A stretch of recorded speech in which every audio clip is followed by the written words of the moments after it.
Cell phones, specifically on planes. The government now said to be considering overturning its ban on in-flight phone use, which means your next flight could get a whole lot noisier. ABC's David Curley is at Reagan National Airport this morning. Good morning to you, David. Josh, I got to tell you, passengers nearly begged to use their devices to play games or read on planes. They won. But now the government is thinking about allowing you to make a call on your phone, and not everyone is happy about that idea.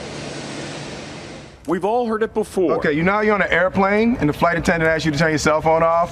But this morning, hello? Those phone calls you hear every day are a step closer to the seat next to you on a plane. There's some things that are just a little bit too personal and you don't really want to know. The FCC says it will consider allowing phone calls above 10,000 feet. If people are talking loud, I think that might be a little disruptive. It's much like a crying baby on a flight. The technology already exists. Instead of using a phone's cell signal, you use Wi-Fi. Flight attendants are adamantly opposed. A terrible idea. Overwhelmingly, passengers have rejected that notion, and flight attendants absolutely don't want to have that on board either. Of course, passengers would most likely be charged. But what if you don't want to sit next to someone on the phone? Will you have to pay for a quiet zone seat? Passengers might not want the phone calls, but if the airlines think they can make enough money off of this, they might go ahead with the plan anyway. If approved, the government is clear it'll be up to the airlines, and those airlines are not lining up in formation in support.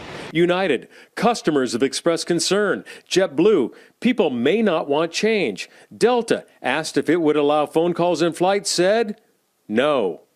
This is not going to happen anytime soon. In fact, it could take up to a year. And if the airlines are right, Robin, the passengers just might say, no thanks. Don't want to hear somebody on the phone. Yeah, the passengers right here on this desk are in agreement with you. It's hard to imagine. Yeah, thanks so much. We'll see what happens. Yeah.